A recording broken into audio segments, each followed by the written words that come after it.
कैसे हैं आप सब। स्वागत है आपका टीचिंग इंस्टीट्यूट में। बात करेंगे आज हम लोग सीटेट दिसंबर जनवरी 2022-23 की प्रैक्टिस सेट कर लेंगे। आज हमारी जो प्रैक्टिस सेट नंबर है 13 है प्रैक्टिस सेट नंबर। इससे पहले हमने 12 प्रैक्टिस सेट अमृत वाले क्लास की कर चुके हैं। आपको चैनल के प्लेलिस्ट में जो भी वीडियोस देखने होंगे पुराने वाले वीडियो, इस वीडियो के डिस्क्रिप्शन बॉक्स में लिंक मिलेगी, वहाँ पर जाकर देख सकते हैं। या फिर आप चैनल के प्लेलिस्ट में जाएंगे तो वहाँ पर आपको सभी वीडियोस मिल जाएगी।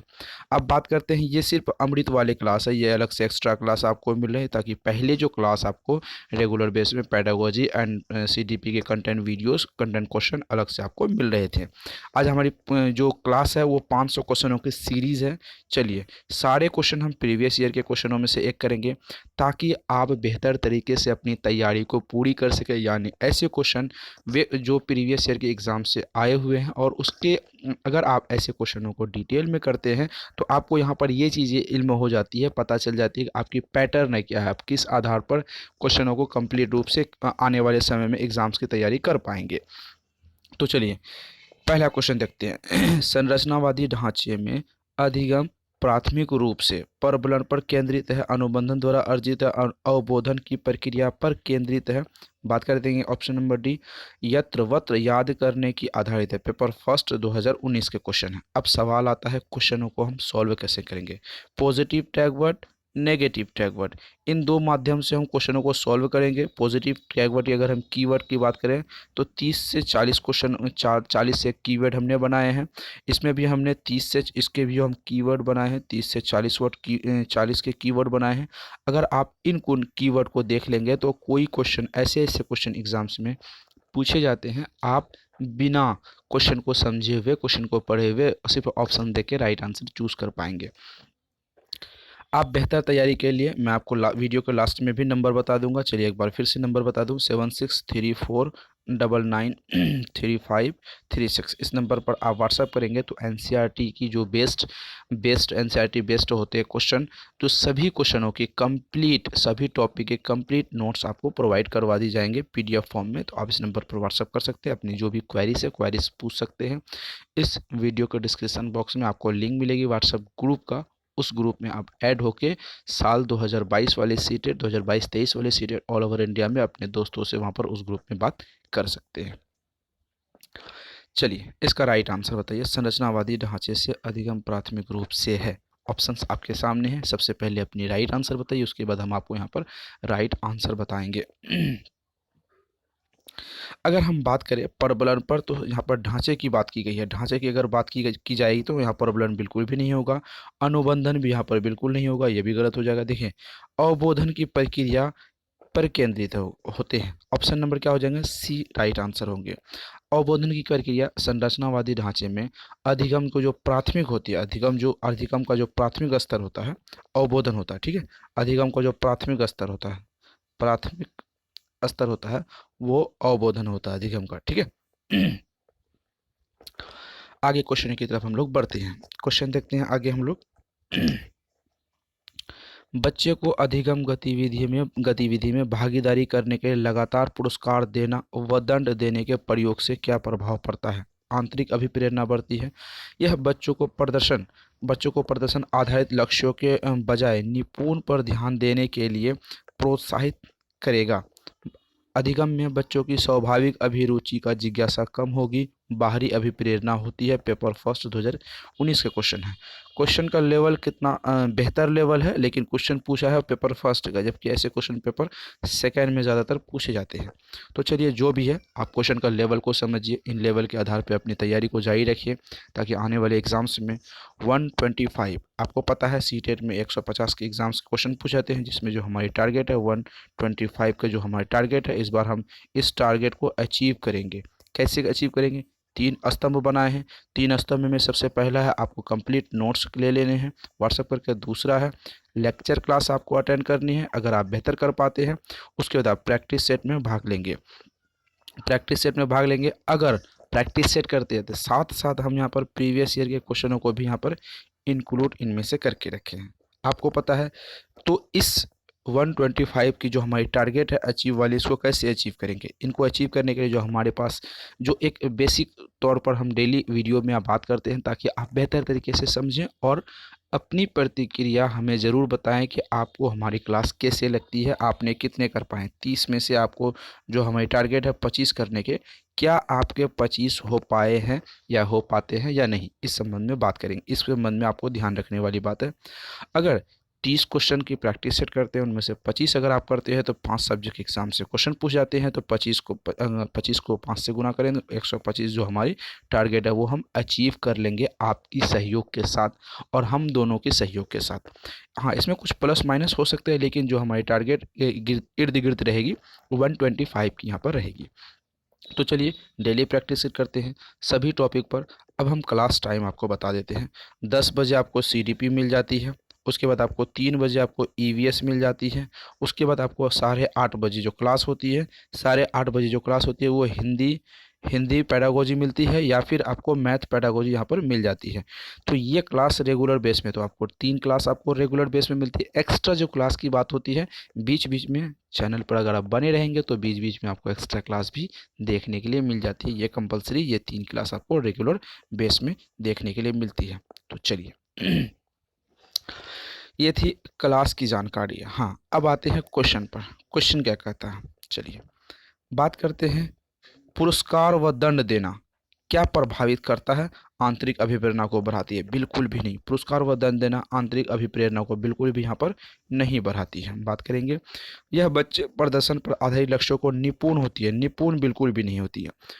अधिगम में बच्चों की स्वाभाविक अभिरुचि का जिज्ञासा, ये किसने कहा था? जिज्ञासा एक पॉजिटिव टैग वर्ड होता है, आपको पता है, ठीक है। अधिगम में बच्चों को स्वाभाविक अभिरुचि, यानी अपने आप बच्चे जब अभिरुचि लेने लगे तो ये भी एक पॉजिटिव टैग वर्ड हो जाएगी। किसने कहा था? ये थॉर्नडाइक महोदय का दिया गया है, ठीक है। थॉर्नडाइक थॉर्नडाइक महोदय का दिया गया है। तो right answer option number C होंगे। संरचनावादी सिद्धांत, ऑप्शन संरचनावादी सिद्धांत के अनुसार अधिगम के बारे में निम्नलिखित कथनों में से कौन सा सही है? संरचनावादी सिद्धांत के अनुसार अधिगम के बारे में निम्नलिखित कथनों में से कौन सा सही है? अधिगम यत्रवत्र याद करने की प्रक्रिया है। अधिगम अविरतीय संबंध के द्वारा व्यवहारों का अनुबंधन है। आगे बात करते हैं, ऑप्शन नंबर सी, अधिगम सक्रिय नियोजन के द्वारा ज्ञान की एक संरचना की प्रक्रिया। अधिगम पुनरुत्पादन उत्पादन एवं स्मरण की प्रक्रिया। चलिए positive and negative tag word के माध्यम से हम क्वेश्चनों को सॉल्व करते हैं। सवाल पहले ध्यान रखेंगे।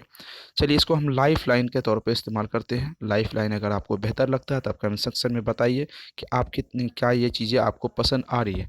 4 में से 2 ऑप्शन को हम हटा देंगे, बचेगा आपके पास सिर्फ 2 ऑप्शन। उन 2 ऑप्शनों में से एक ऑप्शन को आप बेस्ट और बेस्ट क्वेश्चन के रूप में शामिल कर सकते हैं। तो सवाल आता है किसका? तो सवाल आता है किसको हम हटाएंगे यहाँ पर? यत्रवत याद करना। अब जो चीज़ें याद करने वाली होगी वो नेगेटिव टैग वर्ड हो जाएगी, उसको हम नहीं कर पाएंगे, ऑप्शन नंबर ए खत्म हो जाएगी।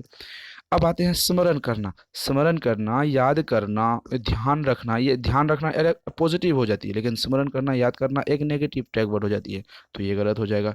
ऑप्शन नंबर आपके पास बी एंड सी, ये 2 ऑप्शंस आपके सामने हैं। क्वेश्चन एक बार बारीकी से आप पढ़ लीजिए, उसके बाद आप इसका राइट आंसर कमेंट सेक्शन में जरूर बताइए। आपके पास सिर्फ 2 ऑप्शन होंगे, option number B and option number C. चलिए इसका राइट आंसर बताइए। अब सवाल आता है अविरतीय संबंध, हमने पढ़ा है। व्यवहार, व्यवहार एक पॉजिटिव टैग वर्ड होता है, ये बात सही है, लेकिन सबसे जो पॉजिटिव टैग वर्ड यहाँ पर क्या देखने के लिए मिल रहा है? सक्रिय, जहाँ पर बच्चे क्या होंगे? बच्चे जहाँ पर एक्टिव होंगे, जहाँ पर बच्चे एक्टिव होंगे और ज्ञान के द्वारा, ठीक है, संरचना की प्रक्रिया। अब यहाँ पर देख सकते हैं अधिगम सक्रिय है, सबसे पहला क्या है? अधिगम क्या है? सक्रिय है, पॉजिटिव टैग वर्ड हो जाएगी। ज्ञान के द्वारा एक पॉजिटिव टैग वर्ड हो जाएगी। संरचना की प्रक्रिया एक पॉजिटिव टैग वर्ड हो जाएगी, तो right answer option number C हो जाएंगे। आगे क्वेश्चन की तरफ बढ़ते हैं। बच्चों को संकेत देना तथा आवश्यकता पड़ने पर सहयोग प्रदान करना निम्नलिखित में से किसका उदाहरण है? अनुबंधन, मॉडलिंग, पार यानी ढांचा का, प्रबलन का। पेपर सेकंड 2019 का क्वेश्चन पूछा गया है। चलिए राइट आंसर बताइए, क्या राइट आंसर आपके हिसाब से यहाँ पर होंगे? देखिए सबसे बड़ी बात है, अगर आपने लेक्चर क्लास पढ़ा होगा इसके फोल्डिंग वाली, कौन सी वाली क्लास? इसके फोल्डिंग वाली, ठीक है। अगर आपने इसके फोल्डिंग वाली क्लास अगर देखे होंगे तो यहाँ पर इसके फोल्डिंग वाली जो हमने बताया था वो एक ढांचा के रूप में होती है। जहाँ पर भी ढांचा बार इसके फोल्डिंग आ जाएगा वो राइट आंसर वहाँ पर हो जाएंगे, ज़्यादा उसमें सोचने की ज़रूरत नहीं पड़ेगी। निम्नलिखित में से कौन सा कारक कक्षा के सार्थक अधिगम का पक्ष लेता है? कौन सा ऐसा जो कारक है, ऑप्शन नंबर सामने आपके होंगे, जो कक्षा में सार्थक रूप से पक्ष लेता है? बच्चों को पढ़ने के लिए अभिप्रेरित करने हेतु पुरस्कार को बढ़ावा देना, निर्देशित के लिए केवल व्याख्यान विधि को अपनाना। आगे बात करते हैं। विषय वस्तु तथा बच्चों के संपूर्ण कुशल खेम एवं अधिगम की प्रति सच्चा सरोकार का रखना, बच्चों को पढ़ने के लिए अभिप्रेरित करने हेतु परीक्षण की व्याख्या का बढ़ावा देना। पेपर सेकंड 2019 का क्वेश्चन है। चलिए आगे बात करते हैं। अधिगम का पक्ष लेने वाला सार्थक होगा कक्षा में, तो बच्चों को पढ़ाने के लिए अभिप्रेरित करने के हेतु पुरस्कार देना। सिर्फ अगर आप बच्चे को पुरस्कार देंगे तो बच्चा उससे बढ़ेगा, सिर्फ पुरस्कार से बिल्कुल भी नहीं बढ़ेगा, तो राइट आंसर नहीं होगा। यहाँ पर केवल है, केवल एक नेगेटिव टैग वर्ड हो जाएगी, तो ये ऑप्शन गलत हो जाएंगे। आपके सामने ऑप्शन बचता है CND। तो चलिए राइट आंसर, विषय वस्तु तथा बच्चे का संपूर्ण कुशल खेम एवं अधिगम के प्रति सच्चा सरोकार रखना। Right answer option number C हो जाएगा। चलिए, ज़्यादा सोचने वाली यहाँ पर बात नहीं है, सारे के सारे पॉजिटिव चीज़ें वहाँ पर आपको मिलेंगी। संरचनावादी उपागम बताता है कि ज्ञान की रचना के लिए अत्यंत आवश्यक है। संरचनावादी उपागम बताता है कि ज्ञान के लिए सबसे जो अत्यंत मतलब होता है बहुत ज़रूरी, अनुबंधन, दंड, यत्रवत याद करना, विद्यार्थी का पूर्व ज्ञान। Paper second 2019। चलिए, positive tag word, negative tag word, इसके माध्यम से क्वेश्चन को सॉल्व करते हैं। चलिए, अगर इसके भी नहीं तो अब लाइफ लाइन का इस्तेमाल करके हम सॉल्व कर लेते हैं। लाइफ लाइन, सबसे पहले दंड देना, यत्रवत्र याद करना, ये दोनों एक क्या हो जाएगी, नेगेटिव टैग वर्ड हो जाएगी, यानी गलत हो जाएगा। तो अब सवाल आता है 2 नंबर गलत, तो राइट आंसर ऑप्शन नंबर अनुबंधन, विद्यार्थियों का पूर्व ज्ञान। 2 ऑप्शंस आपके सामने है, एक ऑप्शन को चूज करना है। देखिए, अत्यंत अगर ज़रूरी की बात करें, बच्चे का पूर्व ज्ञान राइट आंसर होगा। जो भी चीज़ें मान लीजिए ABCD अगर आपने पढ़ा होगा, ABCD अगर आपने यहाँ पर पढ़ा होगा, तो ABCD के माध्यम से एप्पल की परिभाषा समझ सकते, एप्पल के बारे में जान कर सकते हैं, बिफोर बॉल के बारे में जान सकते हैं। इसका मतलब यहाँ पर ये चीज़ें देखने के लिए मिलेगा कि पूर्व ज्ञान बच्चे के इम्पोर्टेंट होते हैं। अगर आपने बच्चों को मल्टीपल में सिखाया, टू टू मल्टीपल 2 सिखाया, तो वहाँ पर 4 आएगा। तो ये चीज़ें आने वाले समय में 4 को हम 4 से करेंगे तो 16 आ सकती है। ये पूर्व ज्ञान को आधारित को पूर्व ज्ञान को दर्शाता है। Option number D right answer. आगे की तरफ हम लोग बढ़ते हैं। क्वेश्चन क्या कहता है आगे की तरफ, जब विद्यार्थी अधिगम विषय वस्तु का अर्थ निकाल कर उसे समझने के अधिगम उपागम का उपयोग करता है, तो अधिगम शैली निम्नलिखित में से कौन सी है? व्यवहारिक शैली, आवेगी शैली, सतही शैली, गहन शैली। तो यहाँ पर ऑप्शंस आपके सामने है, राइट आंसर आपको बताने हैं कौन सी यहाँ पर शैली इंपॉर्टेंट हो जाएगी। 1, 5, 7 का राइट आंसर क्या हो जाएगा? तो ऐसे क्वेश्चन जहाँ पर भी देखने के लिए मिले तो व्यवहार एक पॉजिटिव टैग वर्ड हो जाएगी। व्यवहार बच्चों का जो होता है वो बेस्ट ऑप्शन होता है, ठीक है। व्यवहार जो बच्चे का होता है वो बेस्ट ऑप्शन की गिनती में आता है। तो राइट आंसर ऑप्शन नंबर क्या हो जाएंगे? Right answer option number A हो जाएंगे। आगे बढ़ते हैं। समस्या के अचानक समाधान की वकालत करने वाले सिद्धांत का नाम है संक्रियात्मक अधिगम, सूझ का सिद्धांत, प्रत्यक्ष एवं मूल का सिद्धांत, अनुबंधन। समस्या के अचानक समाधान करने वाली वकालत करने वाले सिद्धांत का क्या नाम है? 161 का right answer B right answer होगा। सूझ एवं अंतर्दृष्टि वाला सिद्धांत आपने पढ़ा होगा, तो right answer option number B यहाँ पर हो जाएंगे। एक प्रभावी शिक्षार्थियों के गुण क्या हैं? स्वनिर्देशित, जिज्ञासु और मुक्त विचारधारा, स्वजागरूक, उपरोक्त में से सभी। अब सवाल क्वेश्चन को अच्छी तरीके से पढ़िएगा। एक प्रभावी शिक्षार्थियों के गुण, जो बेहतर शिक्षार्थी हैं यानी प्रभावी शिक्षार्थी हैं, उनके गुण इन निम्न में से क्या होंगे? ऑप्शंस आपके सामने होंगे, आपके सामने है, राइट आंसर आपको बताने हैं।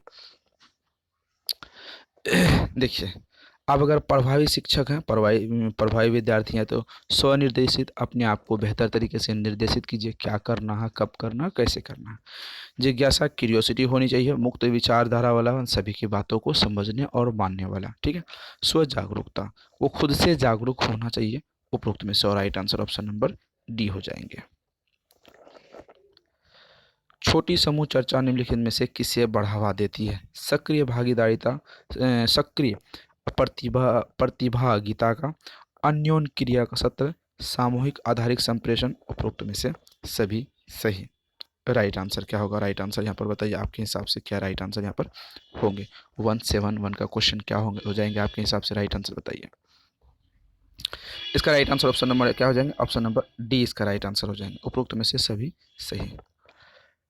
आधुनिक शिक्षण अधिगम प्रक्रिया में शिक्षक की भूमिका, जो आज के डेट में शिक्षण प्रक्रिया है, शिक्षण अधिगम प्रक्रिया है, उसमें से शिक्षक की भूमिका क्या है? जाहिर सी बात है वो एक सहायता करना वो करने वाली बात होगी, मतलब उस एक हेल्पर के रूप में हो जाएगी। सुलह करता है यानी सुगम करता।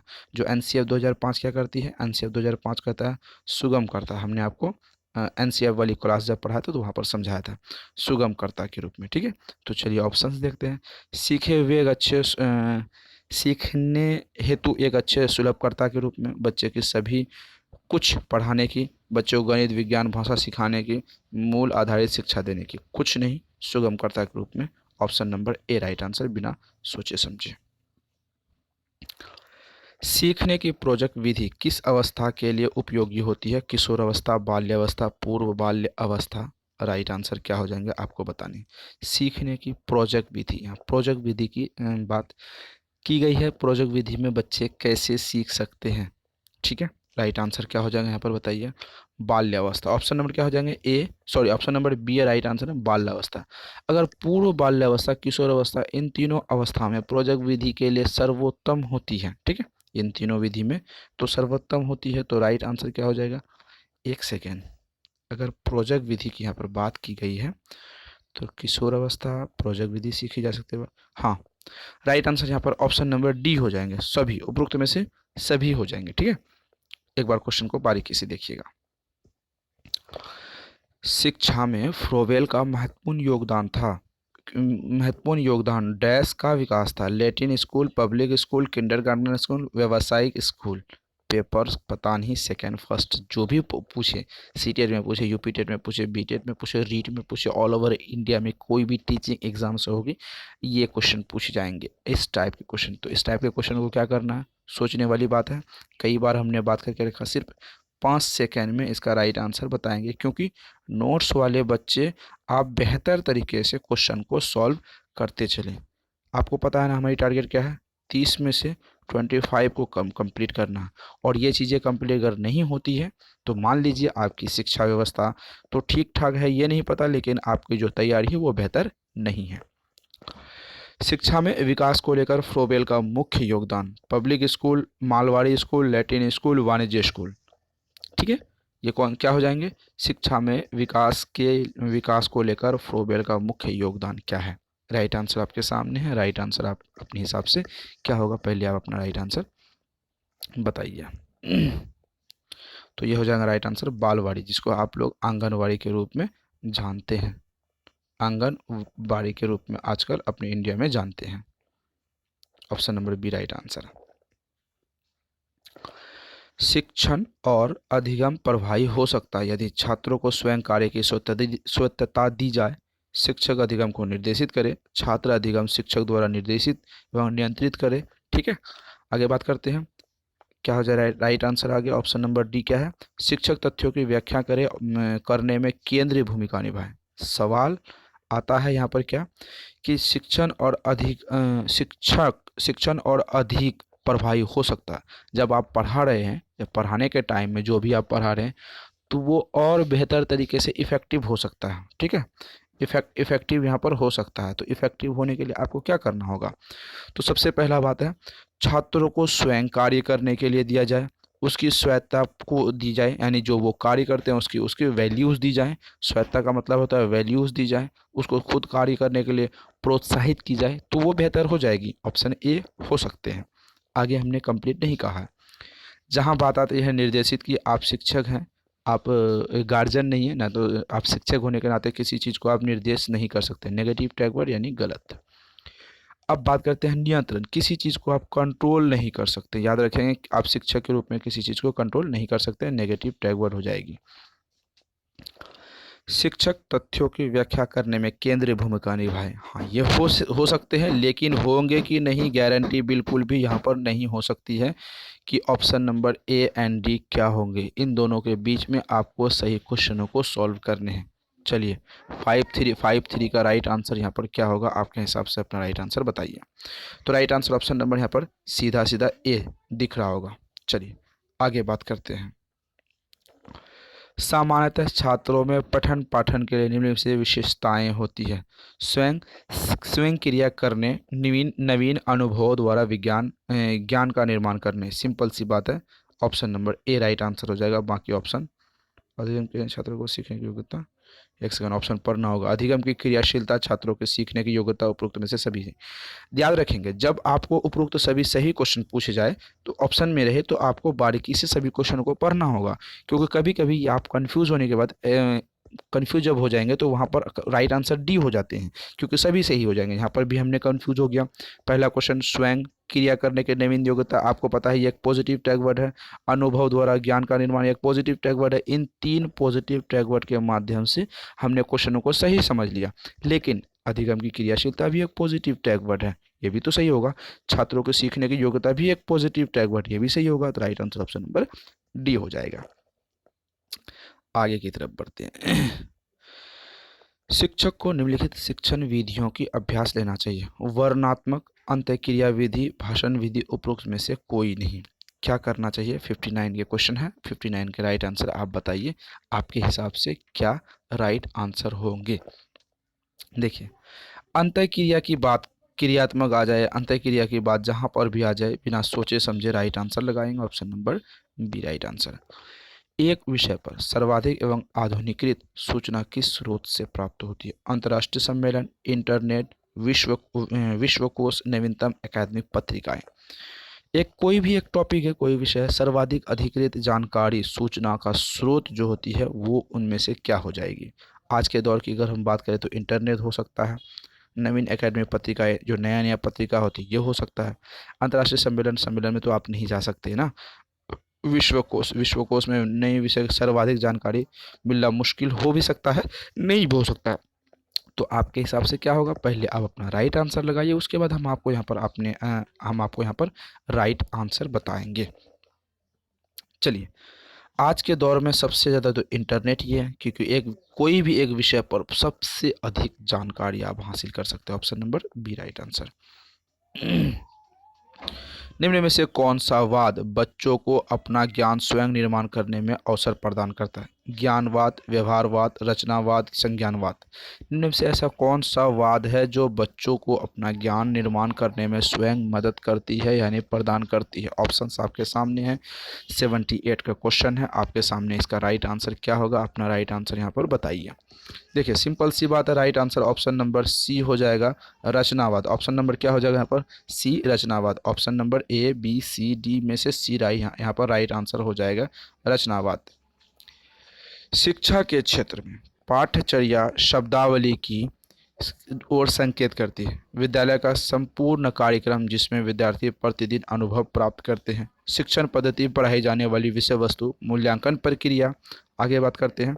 शिक्षा के प्रयुक्त की जाने वाली पाठ्य सामग्री, पेपर फर्स्ट 2011 का क्वेश्चन है। चलिए, 87 का राइट आंसर क्या होगा? आप अपना 87 का राइट आंसर यहाँ पर बताइए। ऑप्शंस आपके सामने हैं, राइट आंसर आपको यहाँ पर बताने हैं क्या राइट आंसर आपके यहाँ पर होंगे। तो राइट आंसर विद्यालय के संपूर्ण कार्यक्रम। ऑप्शन नंबर एक पॉजिटिव टैग वर्ड है जिसमें से प्रतिदिन अनुभव प्राप्त कर सकते हैं। ऑप्शन नंबर ए यहाँ पर राइट आंसर हो जाएंगे। आगे बात करते हैं। निचली कक्षाओं में शिक्षण की खेल पद्धति मूल रूप से आधारित है। शारीरिक कक्षा कार्यक्रम के सिद्धांतों पर, विकास संग्राम एवं समृद्ध विकास एवं वृद्धि के मनोवैज्ञानिक सिद्धांतों पर, शिक्षण पद्धति के सिद्धांतों पर, शिक्षण के सामाजिक शास्त्रीय सिद्धांतों पर। पेपर फर्स्ट 2011 का क्वेश्चन यहाँ पर पूछा गया। 88 का क्या राइट आंसर होगा? अपना 88 का राइट आंसर यहाँ पर बताइए। विकास विकास एवं वृद्धि मनोवैज्ञानिक सिद्धांतों पर। Right answer option number B हो जाएंगे। निम्नलिखित में से कौन सा समझ के लिए शिक्षण प्रदर्शित नहीं करता है, यानी नेगेटिव क्वेश्चन। पहली बार इस सेशन में नेगेटिव क्वेश्चन यहाँ पर देखने के लिए मिल रहे हैं। नेगेटिव का मतलब होता है 3 ऑप्शन सही हो जाते हैं, एक ऑप्शन यहाँ पर गलत होते हैं। एक ऑप्शन जो गलत होते हैं उसी को हम चूज करके सही का राइट आंसर लगाते हैं। नियम कैसे काम करता है, इसे स्पष्ट करने के लिए उदाहरण उपलब्ध कराने के लिए विद्यार्थी को पढ़ाना, विद्यार्थियों को एकाश की तथ्यों और प्रक्रियाओं को याद करने की योग्य बनाना। आगे बात करते हैं। समानता अंतर देखने और सादृश्य स्थापित करने के लिए विद्यार्थियों की सहायता। परिघटना या अवधारणा को अपने शब्दों में व्यक्त करने के लिए विद्यार्थियों को कहना। पेपर सेकंड 2011 का क्वेश्चन है, हरियाणा टेट में भी क्वेश्चन पूछा गया और आपको सी टेट में भी ये क्वेश्चन पूछा गया। 90 का क्या होगा राइट आंसर, अपना राइट आंसर बताइए। इसका राइट आंसर क्या हो जाएगा, नेगेटिव वाले क्वेश्चन है तो गलत वाले, जहां पर गलत मतलब याद करना, याद एक क्या होगा नेगेटिव टैग वर्ड हो जाएगा, तो जो गलत होगा उसे हम सही करेंगे, बाकी सब सही हो जाएंगे। प्राथमिक स्तर पर एक शिक्षक में निम्न में से सबसे महत्वपूर्ण विशेषता मानना चाहिए। धैर्य और दृढ़ता, पढ़ाने की उत्सुकता, शिक्षण पद्धति और विषयों का ज्ञान में दक्षता। आगे बात करते हैं। अति मानक भाषा में पढ़ाने की दक्षता। पेपर फर्स्ट 2011 का क्वेश्चन है। प्राइमरी लेवल पे आप बच्चों को पढ़ा रहे हैं, उसमें से सबसे बेहतर चीज़ें क्या हो जाएगी, क्या धैर्य और दृढ़ता। ऑप्शन नंबर ए यहाँ पर राइट आंसर हो जाएगी, क्योंकि धैर्य का मतलब होता है आप लंबे समय तक किसी चीज़ पर बिलीव रखेंगे, क्योंकि बच्चे सीख नहीं पाते हैं तो आप गुस्सा कर छोड़ नहीं सकते, उसे बारी बारी से सिखाते हैं। दृढ़ता, आपको ये चीज़ें इच्छा शक्ति दिखानी होगी, हाँ हम बच्चे को पढ़ा सकते हैं, एक अच्छे टीचर के ये गुण होते हैं, याद रखेंगे। धैर्य और दृढ़ता हो जाएगी, ज़्यादा सोचने की ज़रूरत नहीं है। बीजों का अंकुरण संकल्पना के शिक्षण का सबसे प्रभावी पद्धति। विद्यार्थियों द्वारा पौधों के बीज बोना और उसके अंकुरण के चरणों का अवलोकन करना, विस्तृत व्याख्यान करना, श्यामपट्ट पर चित्र बनाना और वर्णन करना, बीज की वृद्धि के चित्र दिखाना। पेपर फर्स्ट 2012 का क्वेश्चन है। अब अपना क्वेश्चन कमेंट बॉक्स में लगाते चलिए, क्या आपके बेहतर हो पाए हैं, क्या राइट आंसर हो पाए हैं, कहाँ तक आप बेहतर कर पाए हैं। इसका राइट आंसर आपको हिसाब से ज़रूरी है बताना, आप लास्ट में बताइएगा आपके कितने राइट आंसर हो पाए हैं। चलिए 9-8 का राइट आंसर क्या हो जाए बताइए। राइट आंसर ऑप्शन नंबर ए हो जाएगा, विद्यार्थियों द्वारा पौधों के बीज बोना और उससे अंकुरण चरणों में अवलोकन करना। Option number A right answer. आगे बात करते हैं हम लोग। एक शिक्षिका पाठ्य वस्तु और फल सब्जियों के कुछ चित्रों का प्रयोग करती है और उसने विद्यार्थियों को चर्चा करते हुए विद्यार्थी इस जानकारी से अपने पूर्व ज्ञान से जोड़ता है और पोषण की संकल्पना को सीखता उपागम पर का आधारित है। ऑप्शन ए अधिगम की सक्रिय अनुबंधन, अधिगम की शास्त्रीय अनुबंधन, पुनर्विलन सिद्धांत, ज्ञान का निर्माण। पेपर फर्स्ट 2012 का क्वेश्चन है और CGTET छत्तीसगढ़ टीचिंग एग्जाम्स में 2014 में क्वेश्चन को पूछा गया। 9-9 का क्वेश्चन क्या हो जाएगा ऑप्शंस। अगर यहाँ पर ऑप्शन की बात करें तो ज्ञान का निर्माण करना, ऑप्शन नंबर क्या हो जाएगा right answer, option number D हो जाएगी।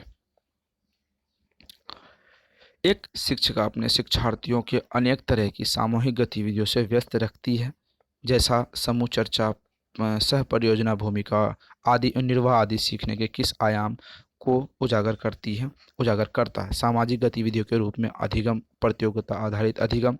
आगे बात करते हैं मनोरंजन के द्वारा अधिगम, भाषा द्वारा निर्देशित अधिगम। पेपर सेकंड 2012 का क्वेश्चन है। निर्देशित अधिगम होगा, याद रखेंगे निर्देशित वाली चीज़ों के बारे में आप ध्यान से समझेंगे और ध्यान से इसका राइट आंसर बताएंगे।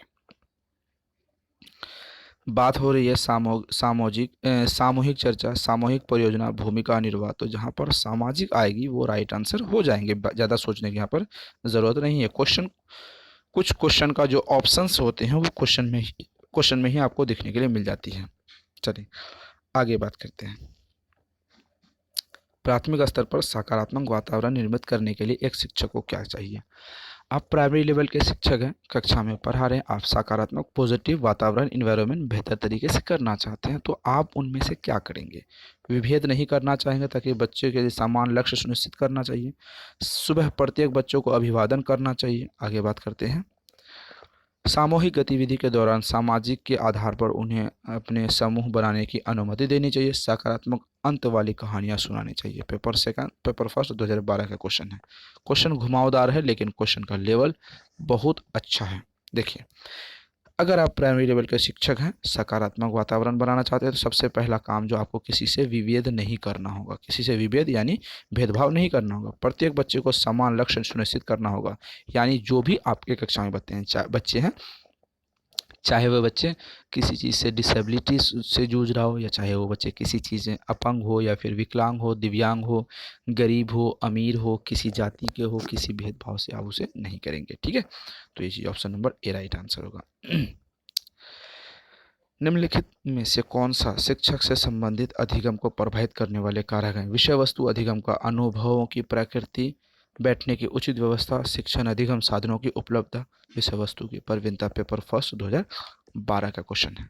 चलिए, ऑप्शंस आपके सामने है। राइट आंसर क्या होगा, आप अपना राइट आंसर बताइए। देखिए, शिक्षक को प्रभावित कौन करता है? विषय वस्तु की प्रवीणता। विषय वस्तु की प्रवीणता का मतलब यहाँ पर यह है कि ऐसा विषय वस्तु, ऐसा सिलेबस, ऐसा जो बच्चे को पढ़ाने वाले बुक होते हैं, उसमें आप निपुण हो, आप बेहतर तरीके से उसकी जानकारी रखते हो, तभी आप बेहतर तरीके से प्रभावी बना सकते हैं। आगे बात करते हैं, क्वेश्चनों की तरफ चलते हैं हम लोग। क्वेश्चन आगे कहता है, वे शिक्षार्थी जो समृद्ध ज्ञान और शैक्षणिक दक्षता की हार्दिक इच्छा प्रदर्शित करते हैं, उनके पास होता है निष्पादन उपागम अभिन्यास, नैपुण्यता अभिन्यास, निष्पादन व्यवहार अभिन्यास, कार्य परिहार अभिन्यास। पेपर फर्स्ट 2012 का क्वेश्चन है। 104 का राइट आंसर ऑप्शन नंबर ए हो जाएगा, निष्पादन उपागम अभिन्यास। आगे बात करते हैं हम लोग। निम्नलिखित में से अंतःविषयी अनुमोदन उत्कृष्ट लाभ यह है कि विद्यार्थियों में किसी विषय के क्षेत्र में प्रकरणों के प्रति नापसंदगी विकसित होने के कम संभावना होती है। विद्यार्थी को सीखने गए ज्ञान का बहु संदर्भों में अनुप्रयोग करने के सामान्यकृत करने के अवसर दिए जाते हैं। ऑप्शंस कंफ्यूज कर रहे हैं मुझे आज। पाठ्य योजना बनाने में गतिविधियों में शिक्षकों को अधिक लचीलापन अनुमति होती है। पाठ्य प्रकरणों की विविधता, जिन्हें परस्पर पाठ्यचर्या में संबोधित कार्य जिन्हें आवश्यकता होती है, यह शिक्षक के अभिभूति होने के कम संभावना होती है। Paper first 2012। पेपर फर्स्ट का क्वेश्चन है। क्वेश्चन का जो डिटेलिंग देखिए, कितने लंबा क्वेश्चन पूछा है, डिटेल कितना करके रखा है, कंफ्यूज नहीं होना है। देखिए, उत्कृष्ट लाभ के बारे में पूछा है, अंत विषयी अनुदेशन से संबंधित उत्कृष्ट लाभ के बारे में पूछा है। तो चलिए बात करते हैं। नापसंदगी, ये नेगेटिव टैग वर्ड हो जाएगी, गलत हो जाएगा। ठीक है, सीखने को विद्यार्थियों को सीखे गए ज्ञान का हूबहू संदर्भित अनुप्रयोग करने की सामान्यकृत अवसर दिया जाना चाहिए। सीखे गए ज्ञान एक ठीक है, जो संदर्भ होते हैं, संदर्भ का मतलब होता है जो आप रिलेटेड करते हैं, उस रिलेटेड से यहाँ पर संबंधित पूछा गया। ये पॉजिटिव टैग वर्ड होती है, ये भी पॉजिटिव टैग वर्ड होती है, ये भी पॉजिटिव टैग वर्ड होती है। तो राइट आंसर ऑप्शन नंबर यहाँ पर बी हो जाएंगे। तो चलिए, ये थे मोस्ट इंपोर्टेंट आज के 30 क्वेश्चन। 30 में से आपको कितने राइट आंसर हो पाए आपको यहाँ पर बताने हैं, क्योंकि आपको पता होगा कि हमने जो टारगेट रखा 125 का, उसके लिए आपको क्या करना होगा। उसके लिए अगर 125 को अचीव करना है तो पर सब्जेक्ट में जो 30 नंबर के होते हैं, उनमें से आपको एक सेकेंड, जो 30 नंबर के क्वेश्चन होते हैं, उनमें से आपको मिनिमम 25 करने हैं। अगर आप 25 करते हैं तो आपकी तैयारी अच्छे लेवल पे है। अगर आप 25 से बिलो हैं तो आपको दिक्कत हो सकती है। आप आने वाले एग्ज़ाम्स में हो सकता है कि एग्ज़ाम्स को क्रैक करें, लेकिन ज़रूरी नहीं है जो चीज़ें आप यहाँ पर फील कर रहे हैं वो एग्ज़ाम्स के हॉल में भी फील करें, क्योंकि 5 सब्जेक्ट होते हैं, अलग अलग कंटेंट होते हैं, अलग अलग कन्फ्यूज़न होती है, टाइम पीरियड होती है, बहुत से दोस्तों की क्राइसिस होती हैं, उसके बाद बहुत सारी दिक्कतें आती हैं। इसीलिए आपको यहाँ का माहौल और एग्ज़ाम का माहौल में बहुत फ़र्क होता है। इसीलिए कुछ क्वेश्चन वहाँ पे जानने के बाद भी आप भूल सकते हैं। ठीक है, तो इसीलिए 125 से अगर नीचे बिलो है तो आपको तैयारी करनी होगी। सबसे पहले आपको नोट्स लेनी चाहिए। नोट्स लेने के लिए आपको कोई किताब की ज़रूरत नोट्स अगर आप परचेस करते हैं लेते हैं तो आपको कोई किताब खरीदने की कभी ज़रूरत नहीं पड़ेगी। आप टीचिंग इंस्टीट्यूट के साथ बने रहें। 125 को जो मार्क्स है हमारी अचीव वाली मार्क्स है, टारगेट वाली मार्क्स है, उसे हम जरूर अचीव करेंगे। कंप्लीट नोट्स के लिए 7634993536 इस नंबर पर व्हाट्सअप करेंगे तो कंप्लीट नोट्स मिल जाएगी। 100% सफलता मिलेगी आपको, इस बार निश्चित रखें। साल 2022 एंड 23 की जो हमारी टारगेट है वो जरूर अचीव करेंगे। कैसी क्लास लगी, कैसी सेशन लगा, कैसा क्वेश्चन का पैटर्न था, आप कमेंट सेक्शन में अपनी प्रतिक्रिया दे सकते हैं। क्या यह क्लास जारी रहनी चाहिए या फिर क्लास को हम अलग लेवल पर लेके जा सकते हैं या दूसरे पैटर्न को हम इस्तेमाल कर सकते हैं। जो भी चीज़ें हैं आप ज़रूर शेयर कीजिएगा हमसे कमेंट सेक्शन में या फिर व्हाट्सएप ग्रुप। तो फिर मिलते हैं अगली वीडियो में, अगली क्लास में, नए सेशन, नए क्वेश्चन, नई प्रैक्टिस के साथ। Thank you.